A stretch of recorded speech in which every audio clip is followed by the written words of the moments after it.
Nigeria and 9 other countries in Africa have been said to hold 69% of the continent's debt, according to Afreximbank. So Nigeria is one of the 10 African countries that collectively hold 69% of the continent's total external debt, according to a report released by Afreximbank, like I mentioned earlier. So the report was released in February entitled African Debt Outlook, a Ray of Optimism, highlighting the challenges and opportunities facing African nations in managing their debt. Now, we've been talking about how highly indebted African countries are, particularly to multilateral institutions and other countries, capital markets, and other places that they are able to secure loans from.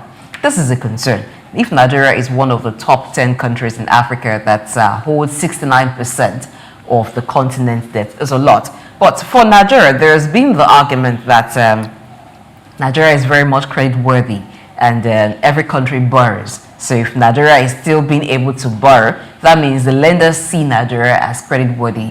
We should not really be bothered about borrowing, or maybe more concerned about what we're using the borrowings for. Yeah, but I think what the international donors or credit agencies do is actually to look at what you owe vis-a-vis your GDP. And if your debt to GDP ratio is low or get to a certain threshold that you are not able to borrow, and then of course they will not give you so much of money. And before this regime came in, we actually almost crossed that threshold. Yet though our debt to GDP ratio was very low and standing less than 25%, but our revenue to debt ratio was a huge problem, which was hitting 92%. And that was really troubling and worrisome. In other words, we were spending almost everything we have, we were earning to service debt. And I thank goodness that the reforms and some of the policy initiative of the current regime had gone a long way to reversing that trend. And I remember the last time the president was presenting a budget, and he said, of course, we have been able to move from 98% to 68%, which is commendable. But you see, Okoje and Weala during the Jonathan regime actually had worried about the things that we were borrowing for. That we were, as the Minister of Finance, she was worried because we were borrowing to fund overhead. And without a promise of even able to pay back.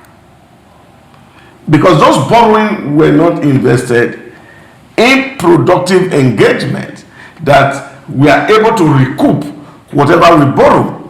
But we are hoping that and trusting that God will help us, that someday we will find some slush money somewhere and we are able to pay. Manna will drop from heaven. Yeah, manna has stopped falling because the children of Israel have settled down in a permanent land. So this is the challenge that I think we have to really deal with as a country. What are we borrowing for? Yes, we need infrastructure. I remember when, of course, before the Project Salik took place in United Arab Emirates, one of the questions that the Sheikh asked his people was simple. If we want to build more road, how do we get more money? What are the options available? So everybody had to put on the table options available. We would say, oh, we can take loan. And they said, I don't want loan because we have borrowed to our neck. No more borrowing. Or someone say, okay, except that there's grant. Everybody is in debt. Nobody will give you grant. What option is available? They say, oh, private-public partnership. He said, well, a lot of people will exploit us because we wouldn't have advantage. And now asking, what other options? And he got to that threshold where they had to agree that they have to monetize what they have. And they started the project Clean Road. That project Clean Road is giving UAE over $1 billion annually. just from e-tax. So we should be very, very innovative or creative, rather, with what we borrow for. Dr. Dosa was speaking about the reforms of government that are currently yielding results and has been able to help improve the revenue to debt ratio of Nigeria. One of those reforms was the removal of subsidy. But recently, the NNPCL was saying that the government still owes it exchange rate differential. And there have been reports from several quarters that subsidy is being reintroduced in some measure. Do you fear that perhaps some of these reforms are not as complete as they seem to be? Well, I wouldn't say it is complete at the moment. So the thing is this: when we left the regime of subsidy, we were owing, weren't we? We were owing. So I don't think probably the government is done paying all that. And that needs to be funded. Well, I would not go with the analysis that the government is still funding subsidy, except probably maybe the government itself come out to tell us that we are still funding. No, but that was just obvious. Just to set the record straight, it was obvious that we're funding. And this is again because this is why I'm talking about deficit in terms of trust. NNPC found it very hard to tell Nigerians when Mr. President has announced on his inauguration that he was not going to spend one additional naira on subsidy. And then, of course, we understood what the exchange rate was. We understood what the pump price, what the cost of crude was in the market at that time. And if market forces were to determine the price of petrol at the pump, then the volatility in the market should have been experienced. But maybe because they didn't want to paint government in bad light, we started to manage those volatility. And what do you have to do? You remember there was a time that they say NNPC was owing so much in terms of importation because they were not pricing. You can't say market forces are determining the cost of your price and you are not putting the input of your prices into it. Okay, then Doc, how do we have the problem where we said we have taken out subsidy and it doesn't look from the dictates of market forces, it doesn't look like we have done that, and it's like we are still secretly sponsoring it? Yeah, that's why I'm asking this question, that we are still secretly sponsoring it, and at the same time the monies that state governors are receiving now grows up exponentially. How do we have that lopsidedness, that imbalance? But because you are receiving tax, and of course you see the contribution that we of tax. still used to receive tax during the subsidy administration. The taxes are there. Government have freed up a lot of things, and money is coming in. Actually, there's no doubt about that. But the problem was that management of the foreign exchange volatility between May 2023 and September last year, 2024, was a big issue with NNPC. Because the opacity of the NNPC does not allow us to be able to see what's happening out right there. Now, why did he have to stop in September 2024? Because the Dangote refinery came on stream in October last year. And between October last year, we can see the true hand of the market determining what the price is. And I think really, the National Assembly should look at the books of the NNPC for that 7.7 trillion naira that they claim the federal government which owes. Of course government is owing them for the exchange rate differential. We should look at it because that is somebody else's error and not Mr. President's error. You President come to tell you that, look, I don't want any subsidy because there's no budget for it. So you would have been able to advise Mr. President and say, look, this is what is the implication of this. Now, price of crude is going up, it will affect pump price. Look at it, it took Dangote to put petrol to 860. Just yesterday, NNPC has announced that their own price is coming down. So what has changed really? Okay, I think that a lot of things are shrouded in secrecy or not brought fully to light. Now, the information that there is subsidy at some level was not available to Nigerians, even when there were speculations that because price had remained steady for quite a while, when there were expectations that because the sector had been deregulated, then we should expect that there will be the fluctuation as we're seeing now in prices. There were deniers about subsidy at any level until it became a matter of the NNPCL saying the government owes us this amount of money for the exchange rate differential. So who's to pay? It's not the government that will pay, and that's still subsidy, whether we like it or not. Now, it's a bygone issue because it's from 2023 to 2024. But the obvious fact is that within that period, there was still some subsidy. Now, that's government not giving full truth of his activities. Coming to the NNPCL, I don't understand how the NNPCL for a very long time have been able to handle reporting in a way that it is never clear exactly what the transactions of the NNPCL is. I like to make comparison with Saudi Aramco, which is Saudi Arabia's state-owned oil company. It is very transparent what happens in Saudi Aramco. When they declare, you know how much profit they make. There was a time in 2018 or 2019, Saudi Aramco crossed the $2 billion mark in profit. It was clear. But as of that time, NNPCL was even having loss. And this was also the state-owned oil company. So how it is being permitted that time after time, Nigerians do not exactly know what goes on with NNPCL. The books are never clear. Even when they go to the National Assembly, it is never stated clearly, this is how much the NNPCL is making. Now, if investigations are done about that over that 7 trillion naira, your guess is as good as mine that we'll see that perhaps it is not up to that. Because like Dr. Rees, so how come that since Dangote started reducing price, increasing price based on what crude oil sells for at the international market, NNPCL started doing the same? Now, are they saying now that the government is still making up for the differential? No. Last month, January, so remittance to FAC, 240 so how come there is profit now when we have a very high exchange rate,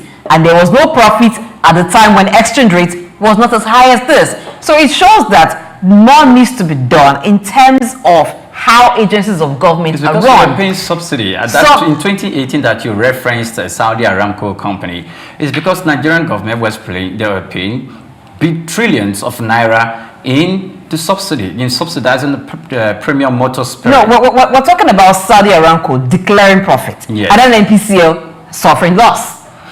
Even up to now, what is the profit that NNPCL is making? After paying subsidy during that specific period, they are not going to make gains. Of course, they are going to make loss. You see, the comparison here is not based on the subsidies, based on the transparency in what is happening in Saudi Aramco and what is happening in NNPCL. The current president said the NNPC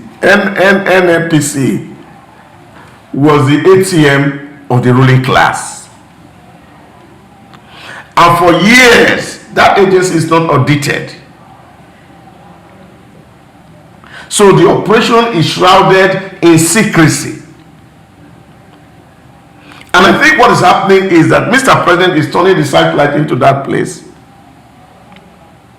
And I know it will take a lot of time for us to see what has been happening in that sector.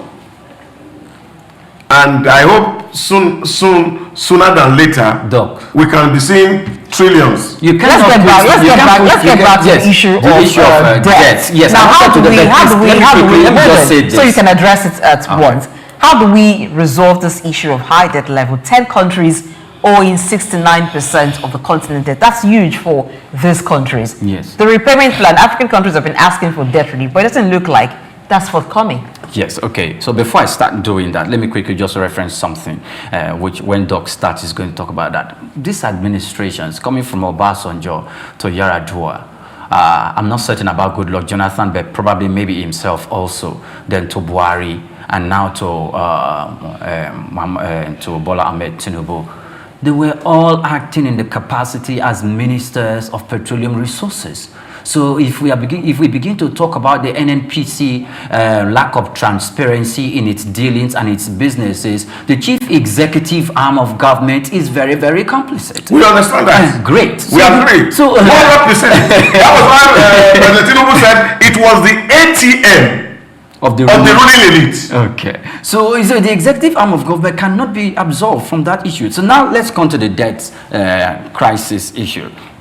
The thing is, when we borrow, we do not tie our borrowings to any project. Doc said earlier on that we were borrowing, that Okonjo-Iweala was accusing the government that we were borrowing to fund overhead. Not for capital projects.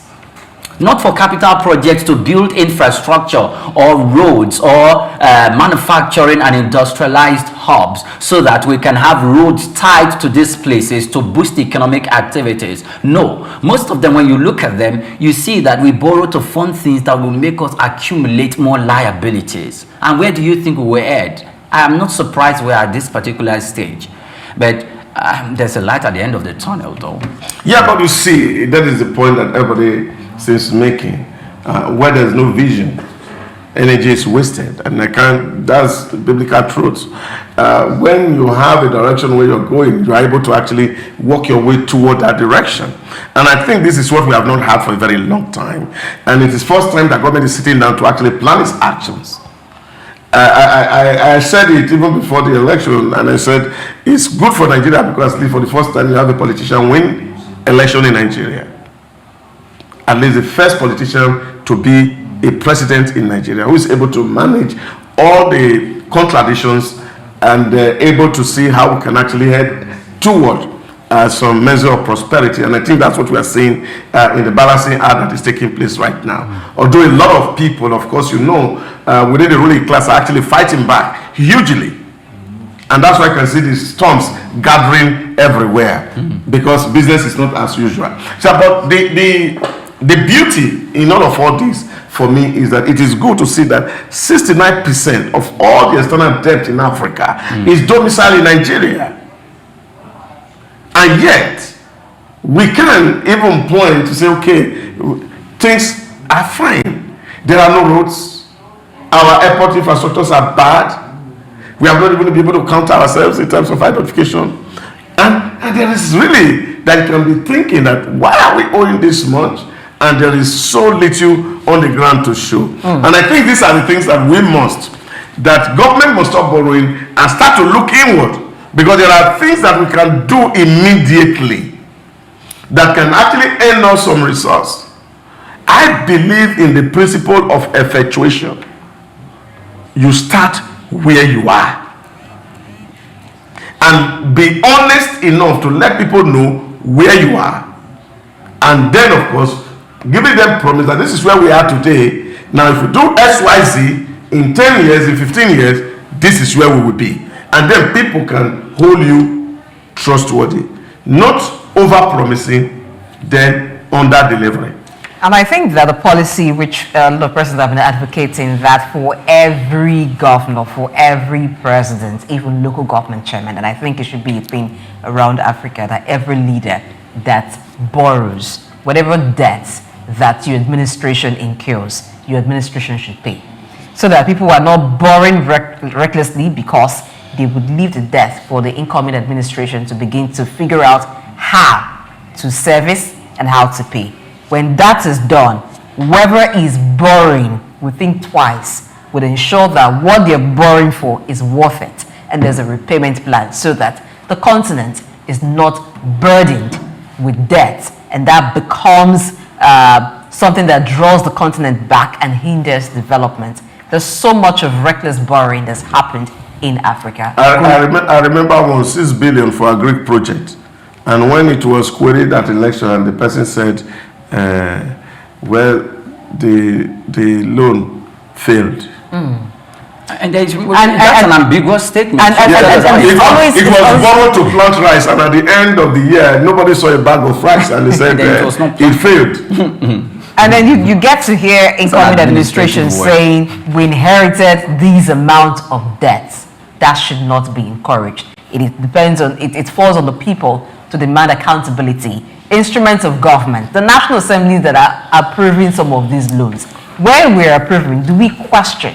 Do we really question? Blessing, we don't. If we do, they that's will why say you are practicing anti-party politics. Do we really question what these monies are going for? What is the repayment plan before we just sign and approve that this amount of money should be borrowed from the World Bank, borrowed from IMF, borrowed from China, and all of that? We should not become a borrow continent. Yeah, but you see, it's that once people give you paper, is what we are looking at. They tell you, oh, this is, we have done our feasibility study, all the things that we need to do. That was the same thing I was making yesterday, that even if you give 2 months to say, okay, be on the site, some people will still find a way to beat it because they go and borrow equipment and put on the site. The day you pay them, they remove the equipment. We see that even in NUC visitations for accreditations, where university lecturers borrow equipment, and after NUC had gone, they remove them and they go back. All these things are happening in the space, and we cannot be blind to them. So this misleads the authorities who are supposed to scrutinize, because you are not going to be scrutinizing intention or motive.